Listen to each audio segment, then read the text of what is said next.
అందరికీ నమస్కారం అండి. బాచీరావు ఏఏ స్కూల్కి వెల్కమ్ అండి. ఈరోజు మన కరెంట్ అఫైర్స్లో మనం తీసుకున్నట్లయితే ఇక్కడ పొలిటీ విషయంలో పరువు నష్టం అనేది నేరం అవునా కాదా అనేటటువంటి విషయంలో ఇక్కడ భారతీయ శిక్షా స్మృతి ఐపీసీ సెక్షన్ 489లో పరువు నష్టాన్ని నేరంగానే వాళ్ళు ప్రకటన నిర్దేశించారు. అదేవిధంగా భారతీయ న్యాయ సంహిత బిఎన్ఎస్లో సెక్షన్ 356గా అది మారింది ఇటీవల. 19వ రాజ్యాంగ అధికరణ భావప్రకటన స్వేచ్ఛకు హామీ అయితే ఇస్తోంది. కానీ ఆర్టికల్ 19(2) కింద అదే రాజ్యాంగం భావప్రకటన స్వేచ్ఛకు పరిమితులను నిర్దేశించేందుకు వీలు కల్పించింది. ఇది పాయింట్స్ అనేవి గుర్తుపెట్టుకోండి. సెకండ్ వచ్చి 19(2) రాజ్యాంగ అధికరణ నిర్దేశించిన పరిమితులు తప్ప భావప్రకటన స్వేచ్ఛపై కొన్ని నియంత్రణలు పెట్టకూడదని సుబ్రహ్మణ్యస్వామి వర్సెస్ యూనియన్ ఆఫ్ ఇండియాకి సుప్రీంకోర్టు తీర్పు చెప్పింది. ఇది కూడా గుర్తుపెట్టుకోండి.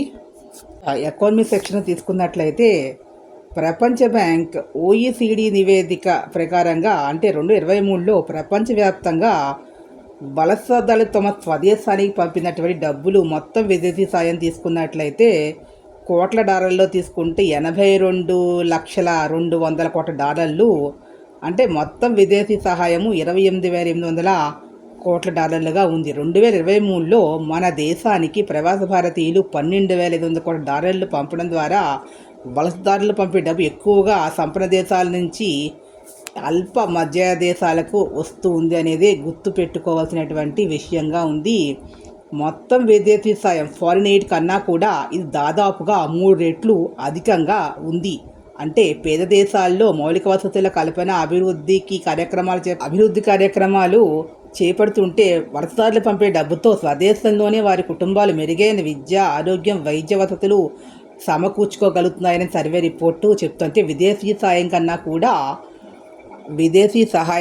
కూడా వలసదారులు తమ వారికి పంపేటటువంటి ఆదాయం అనేది ఎక్కువగా ఉంది అనేది ఇక్కడ గుర్తుపెట్టుకోవాల్సినటువంటి విషయంగా. ఉపాధి కోసం వెళ్ళిన వారు చాలామంది ఈ దేశంలో స్వదేశాలకి విపరీతంగా డబ్బులు అనేది పంపుతున్నది అనేది విదేశీ సాయము వలసదారులు పంపిన డబ్బులు అని క్వశ్చన్ చేసి గుర్తుపెట్టుకోండి. క్లారిటీ ఇది ఎనలిటికల్ క్వశ్చన్గా అడగచ్చు. ఇలాంటివి ఎనలిటికల్ క్వశ్చన్స్ అనేవి వస్తాయి కాబట్టి సివిల్ సర్వీసెస్లో. సో ఇది గుర్తుపెట్టుకుని 1-2 సార్లు చదివి గుర్తుపెట్టుకుంటే నెగిటివ్ మార్కింగ్ని తప్పించుకోగలుగుతారు, కరెక్ట్ ఆన్సర్ పెట్టగలుగుతారు, మంచి మార్కులు స్కోర్ చేయగలుగుతారు. సో ఈ వీడియో మీకు నచ్చినట్లయితే please subscribe my channel. Thank you to